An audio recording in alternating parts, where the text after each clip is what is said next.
Are Black women just desiring to be treated like white women? Is that the solution to the Black maternal health crisis? Hey, you guys. So, a little bit out of our norm, and we had to stop the programming to basically explain what happened this past weekend. So, we posted the video, and unfortunately, it was blocked because of copyrights.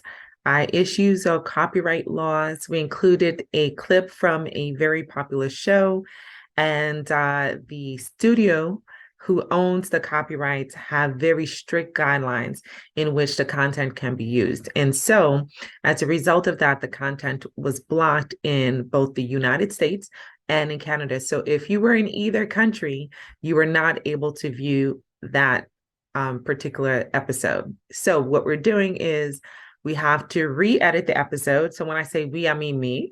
I have to re-edit the episode and uniquely include the content in a way that doesn't violate their copyright laws or their copyright ownership, but still give you some essence of the context of the discussion. So we didn't want you guys to be left out of the discussion and wanted you to have access. And so we're going to be a little creative about this, okay?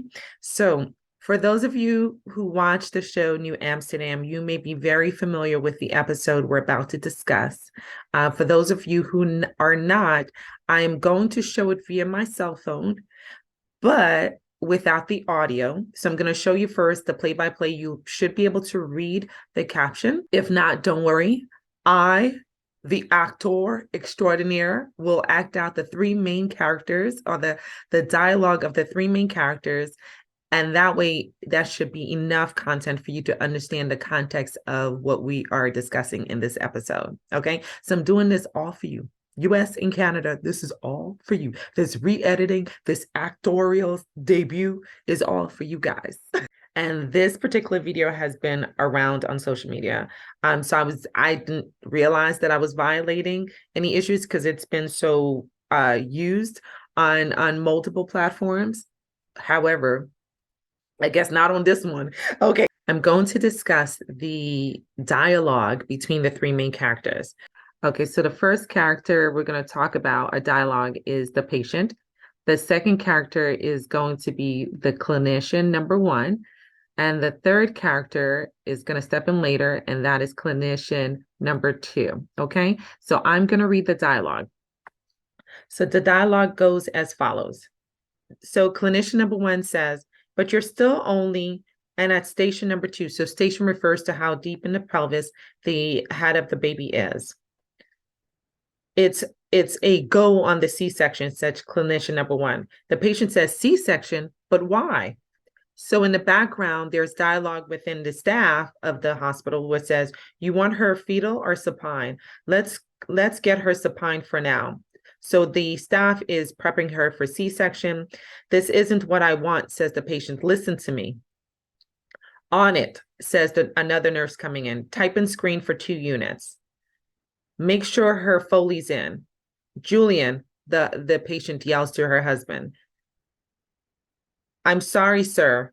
You can't be in here right now, since the staff, sending her husband out. That's another issue. We'll talk about that later. He says, but this is my wife. You can wait outside, they told him. Someone says in the background, are we getting decels? That means a drop in the heart rate. Clinician number one says, no, baby's holding steady on the monitor. BP's 135/80. That's mom's blood pressure. Clinician number two walks in. Clinician number two walks in and says, everybody stop. Everyone stops and turns to him. He goes, listen, not to me, to the patient. Evelyn, which is the patient's name. How can we help? She replies, I want to deliver my baby naturally. He replies, then let's try to do that. Clinician number one says, she's geriatric with a history of FTP, meaning she's advanced maternal age, so she's delivering at the age or greater than the age of 35. She has a history of FDP, which means the prior pregnancy that led to the C-section was because she didn't progress in labor. So failure to progress, which I don't like the word failure. We need to change that. But anyway, and then she continues, the clinician number one continues and says, and a VBAC score of 28%. So that's the score we're going to be talking about today. And then clinician number two replies, if Evelyn wasn't Black, would her VBAC score be better? Allow for a longer trial of labor? Clinician number one replies, technically, but, and then he replies, then do it. Change her VBAC calculation. Clinician number one goes, how? And he replies, boom, boom, boom, boom. How? Make her white. That's his answer. Let's talk about it, y'all. Is that the answer?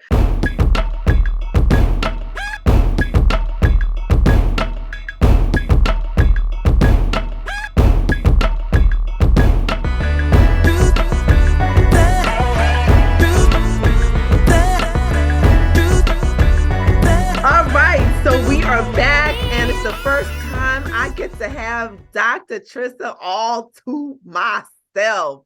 I am so excited to talk about this topic. Okay, this topic is a little bit controversial. And are Black women just desiring to be treated like white women? Is that the solution to the Black maternal health crisis? Let's talk about it, because that clip from Amsterdam says a lot. And I personally, this is my personal response, am stunned at the response to this particular clip. So Dr. Trista, it's good to see you. Good to have you back on the virtual couch. Oh, we're going to talk about this one. So we're just going to jump right into it. So for everyone who may not have understood what was going on in the clip is a Black woman, a sister, who wants to have a vaginal birth after a prior C-section. Now, some of you may have watched our recent talk in which I described sort of this underlying discriminatory factor in what's called a VBAC calculator. So it's a calculation that takes into consideration risk factors that may increase a woman's unlikelihood of being successful with having a vaginal birth after prior C-section. There's lots of controversy about it because the prior calculation included a patient's ethnicity, whether he or she, I said that correctly, transgender included, whether he or she is considered to be Hispanic as an ethnicity, and it also included whether he or she is considered to be African American. And those two factors are considered to be a lower factor or a less likelihood of having a successful vaginal birth after C-section.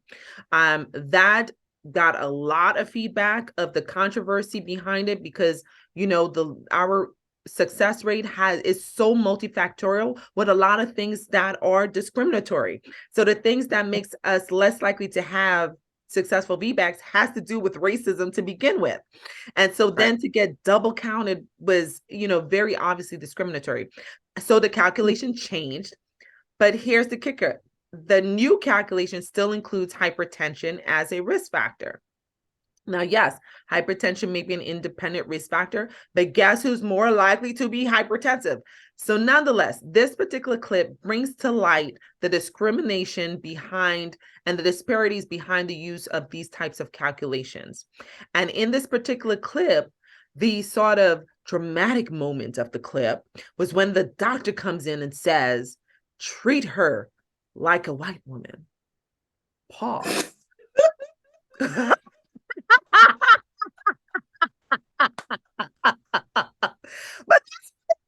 to me, it felt like the dramatic, pinnacle of that scene and cut. You felt it. Right? You could have been on the back. Here he comes to the rescue of the Black woman who they were just about to put under the knife for a C-section. But nonetheless, so what I want to know before I share my response to that clip, and you may already be able to tell what my response is. Dr. Trista, when you saw that clip, what was your first thought? What came to mind? Well, part of it is I think the very first time I saw it, like you were saying,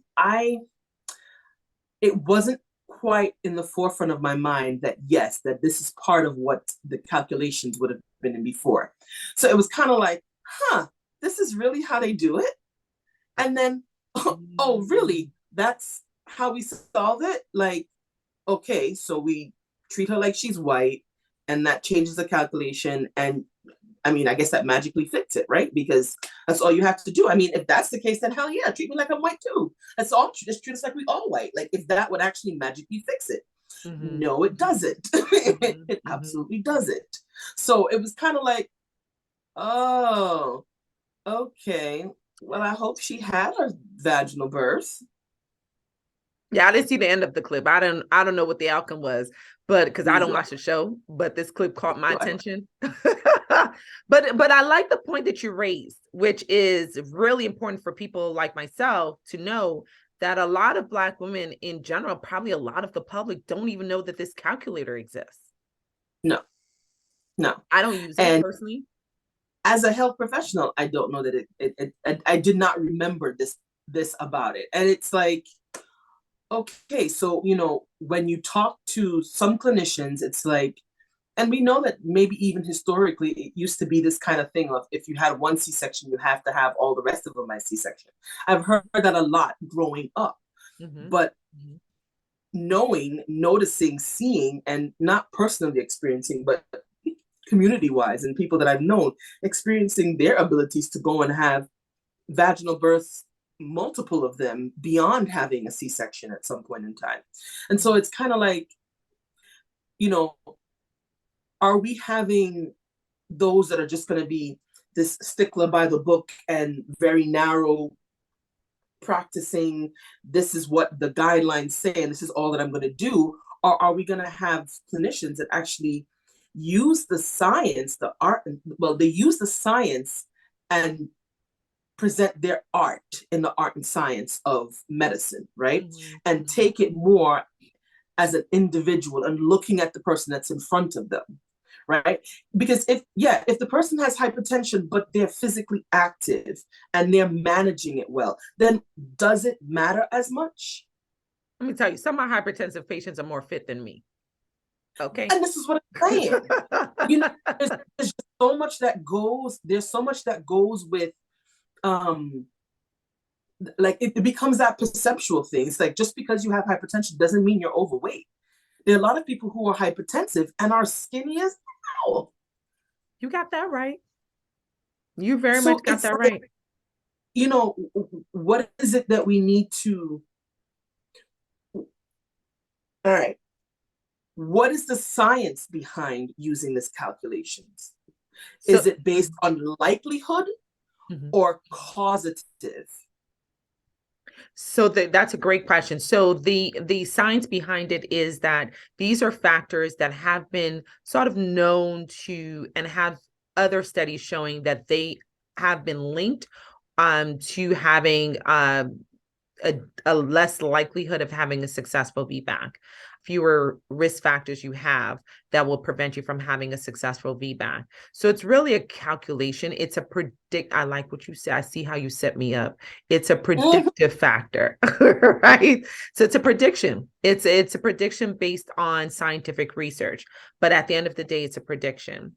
The overall success rate in general is anywhere between 60 to 80% for the average American female, a woman, or average American pregnant person. So that's how I approach it. And then I go through the history, not just from a physical standpoint, but the mom's perception of C-sections, her belief system. We talk about a multitude of things because a lot of my patients make decisions that are not just always medically related. Sometimes they make Mhm. decisions based on, I have to have a more predictable outcome because I don't have people at home with the kids. So I much rather be able to go in and have a scheduled C-section. Then others will say, because I have other kids at home, I want something that I can be mobile quickly. I want to have a Right. vaginal delivery. So it's you can't really predict how a woman's going to make that decision because there's so many social factors and personal belief Mhm. systems that feeds into that final decision. And you can't push her based on a calculation, because a calculation is really just a calculation. So the key is really that the woman has the information she needs to make the decision. So why do we even care about this particular calculation? Why are previous C-sections or previous surgery in general such a big deal? And I talked about this extensively in one of our recent videos, but for those who may not have caught that video, I give you a snippet of what I said, but definitely go back and watch that video in detail. It's because of the risk of opening of that uterine scar. That's what everyone's concerned about. And I like the point that you made about, what about the art of medicine? Well, the art of medicine flew out the door when people started suing a lot, for example, right? And so I think that just watching how medicine has evolved over the years and watching the increase in the lawsuits related to medicine, I think what has happened as a result of the field is that people they feel more comfortable relying on things that are scientifically proven rather than the art of medicine or the personal relationship with the patients. So that people can say, well, I practice according to the standard of care, right? So the standard of care is what a lot of people use, or a lot of professionals use and hide behind, because they feel, well, at least if I'm practicing by the standard of care, I'm somehow more protected from these suits if something unexpected and negative happens. And a lot of medicine is the unexpected. Oftentimes things don't go the way you expect it to go. And it's not a full science. right. And sometimes, things, people seem to forget that a lot about people's health and life is really out of the control of even the individual or the science, but we all try to do our very best to make sure that we give our patients the best outcomes. But a lot of the decision making is also up to the patient as well. So I think that balance is hard for clinicians, as I've watched the field over the years. And I think has been a reduction in the art of science. Like when I remember starting medicine, and I used to really watch the old school guys who practiced medicine, who knew everybody in the family. They took care from the grandkids to the grandparents, and they knew the whole family, the belief system, how the family celebrate religious holidays, and everything that is not just scientific, but personal. And I don't see that anymore. I don't see that type. It's very rare to see those types of circumstances where you have the longevity of care, where you have multi-generational impact on a family. You don't see that as much in medicine.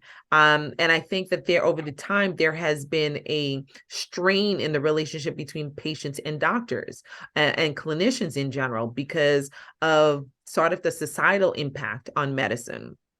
So to your point, I think we've definitely lost some of that art of medicine for sure.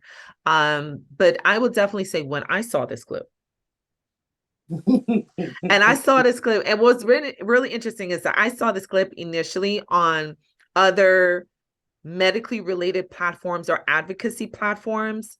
And I was stunned at how this clip was being hailed as, yes, let it be said again, because I gasped when the main actor or the main character make the comment about treat her like a white woman. And I get where they were trying to go. I see you, Amsterdam. I get what y'all were trying to do, Amsterdam. I see y'all. What? I think that the messaging is problematic. Yes. Because I do think, to all the points that you've made, and what really startled me was, that's the statement, that's the messaging you want the public to hear, that treat her like a white woman is the solution. And I see what you were trying to say. I think the underlying message was, take away the Black factor. But the problem is, you can't take away my Black. You can't turn my Black into white. Right. And Black people, at least the Black people I know, are not trying to be treated like they're white. They're just trying to be treated like, we're just trying to be treated like human beings that have the same human rights as any other race in any country, wherever you put us. That's what we want. Because my concern from my young brothers and sisters who are still molding in maturity is, when you say treat her like a white woman, that it can be interpreted. I'm not saying this is what the intention of the writers. It can be interpreted that for you to receive a certain level of care, you must be seen by as someone else. Mm-hmm. And that's a Mm-hmm. problem. I don't want to be seen as someone else. Also, just this kind of superior, like your superiority of one over the other. Like it's reinforcing the thing that you're trying to supposedly bring to light, if that's what it was supposed to That's be. how I felt. Now, that may not be how y'all felt, but that's how I felt. I was like, this kind of almost emphasized the same problem to begin with. And the other point to it also, Dr. Trissa, for me, was the fact that our stories are not the same, right? So you Right. can't completely treat me like a white woman, because a white woman is less likely to be hypertensive. She is less likely to have some of these outcomes because her lifestyle is, and her privileges are much different. So when I step up to the plate, I'm bringing more likely, as a Black person, comorbidities with me. I'm more likely bringing trauma with me. I'm more likely bringing the effects of poverty with me. I'm more likely bringing a multitude of things that a white woman doesn't bring to the table either, because her experiences are not the same. So you can't just treat me like you would treat her, or you would miss a whole lot of things about me. You would miss my historical history. You will miss the disparities I may have experienced. You may miss the fact that I have had environmental exposure to toxins, which Right. does have an impact on my health. So you can't Right. just treat me like a white woman, but I get where you were trying to go, but I just don't think that that's the solution. I think it makes it more problematic. I agree. I agree. I So then agree. how do you treat us? Like human beings, like the people that we are. You take us as we are, understanding that our factors, that more than just that, that we're not homogenous. We're not all the That part same. too. So you can't treat us like a white woman and have every pregnant person be treated the same. We're not the same. You and I are different. Yeah, we're both Black women. Yeah, we're both Black professional women. We're still different. Treat the patient. Mm-hmm. Treat the patient that's in front of you. Use your standards and treat your patient, That's a because they're the. perfect. I like that you brought up the fact that we're not homogenous, because to your point, as we're talking about the outcomes of Black women in America when it comes to maternal health, we don't see the same outcomes when it comes to immigrant Blacks. So that's such an important point to make. Like, yes, immigrant Blacks, we are more likely to have certain outcomes. But when you look at the comparison of African Americans and the outcomes of maternal health from African American women to immigrant Black women, it's not the same. Immigrant Black women still have better outcomes. And so Mm, that's a great point that you mm, pointed out, that know that. yeah, Didn't. it's such a great point to point out that we are not homogenous. So you really got to see us for who we are, because if you don't see us for who we are as an individual, you're going to miss a whole lot. Yeah. And then you're going to assume a whole lot too. Yes. Yes. Yes. So I don't know. I don't know. I don't know why this, why do you think that this caught on with such support? Because that part surprised me, that there were so many platforms that were of Like brown promoting and it. Black skin that were hailing this as like, yes, this is great, including platforms that are at the forefront of the fight for maternal health. So I was really perplexed by I the support of this messaging. I think I'm stunned. I think that folk are at a loss for where to go with it. They're at a loss for what to do to really help. Like,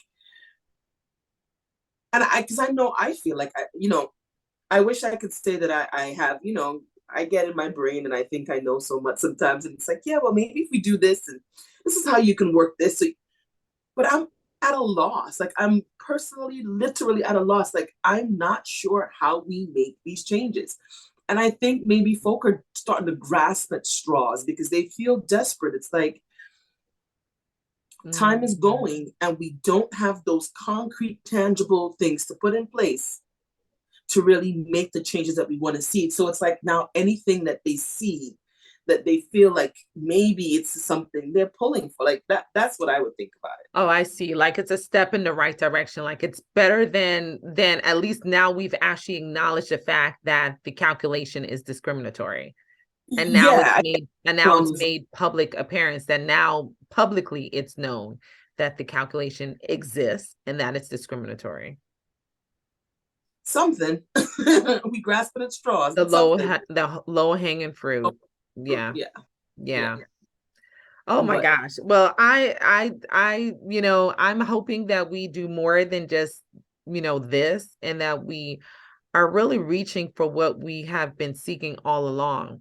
We are definitely not a part of a person. We're a whole being and require the attention. And I would say even more so than any other ethnicity or race because of what we have experienced. We have a whole lot of historic. catching up to do in the healthcare system to make this life experience even equitable. We're not even Mhm. asking for equality. We need things to be equitable because equality assumes and or equality ignores the fact that we don't start at the same starting line. So Right, it will never be fair for equality. right. We're looking for equity, which means you put us a little bit further because we have more catching up to do, if that makes sense for everyone. So that it's overall fair. And I'm personally, like I said, I don't use the VBAC calculator. I have never used the calculator in my entire career. These babies have a mind of their own. We can't control everything they do. But the far majority of them have done amazing. And I'm such a supporter of VBAC, especially for women who are looking for larger families. Mhm. Again, this is assuming that the patient doesn't have an issue that contradicts her ability to Mhm. VBAC. Um, but especially if you're thinking about having a larger family, having multiple 4 and 5 and 6 C-sections is so risky. It's so risky. So given the fact that the far majority of people will be successful, and that is our stats, the far majority will be successful. I think each woman should be given the right to really strongly consider it as an option. Just like for women who decide, I don't want nothing coming out down there. And there are women like that, and that's their business. But as long as Mhm. they know the pluses, the risk, and they're Mhm. making that decision for An themselves. informed decision. That's all you can do. Exactly. Say that one more An, time, Dr. Trista. an, an informed decision. So here's the thing that I also want you guys to know. So in this episode today, we discussed the context of whether or not making Black people or treating Black people as white people solves our healthcare issues. What we did not discuss, there were other dynamics in this particular clip. One dynamic was the fact that no one was listening to her. And I think that that's really an underlying, if not the major issue, is, and we've talked about this before, that Black women do not feel that we are listened to when it comes to our healthcare issues and our wanting or desire to participate in our healthcare. And then the second thing that I noticed was that, so you can probably detect that the first clinician was a woman of color. So a woman and a woman of color. So what role do we play in perpetuating racial biases in the system? And is there a role for us to be change makers and to be the voice that changes the way the system works and the way these calculations work? So that's a topic we did not touch on from this particular clip, though we could touch on that in a future. And then the other point that I wanted to bring out is that this is not the only calculator. There are other calculations that have been identified to be biased against people of African descent or African Americans or Black, however you identify. There are other calculations that all have also been called out for being biased. This is not the only one. This is just the one we're talking about on this particular episode. So we hope you enjoyed the discussion. and let us know what you think. Oh, I gotta keep that tongue in my mouth. So that being said, thank you, Dr. Tristan, for hopping on the couch so we can have this. We had to have a, what they call it, a family meeting. We had to have a family meeting about this topic. Okay, because that video is still circulating, and I'm like, why are we still supporting this video and not really talking about the nuances of this messaging? So I am so happy to be able to have this opportunity to call this. We had to call a family meeting about this conversation. Okay, we needed to have a family meeting because we needed to talk about this topic. So thank you, Dr. Trissa. And where can they find you to find out more about how you feel about the art of medicine? TrissaJob.dpt on Instagram. And I am Dr. T, the hand behind the handle of healthybump.club on Instagram, and right here on YouTube, we are Healthy Bump Club, our home. And we thank you all for watching this video. Let us know, how do you feel about it? What do you think about the messaging? Perhaps I'm wrong. I'll admit when I'm wrong. Okay, I will admit when I'm wrong. If I feel like you brought a strong point that I need to think about, I'll think about it. So let us know what you think about it. Maybe I was the only one offended by the comment, or maybe Dr. Tristan and I were the only ones who were like, that sounds a little shady. Are we overreacting to this? Perhaps we are. Let us know. We ain't scared. We ain't scared. Art, life imitates art. That's all I'm gonna say. Oh, okay. We're about to log off so I can find out what that means. All right. So when you're done there, make sure you don't forget that we are partners with Apple Music, and our De La Soul music just started streaming. Okay, for all the De La Soul fans, which I know I am. So if you're trying to catch up, oh, sorry, it ain't on Apple, it's on Amazon. Never mind. Maybe we'll need to work out a partnership with Amazon too, so we can get in on those coins. But nonetheless, still check out Apple's. There's Apple Music. There's so many other artists that you can check out that have their music streaming. And then when you're done there, if you really want to support us directly, just go ahead and buy a t-shirt, a sweatshirt, a bucket hat, a tote bag. We got options. We got options for y'all, of course. And until then, we see y'all in next episode.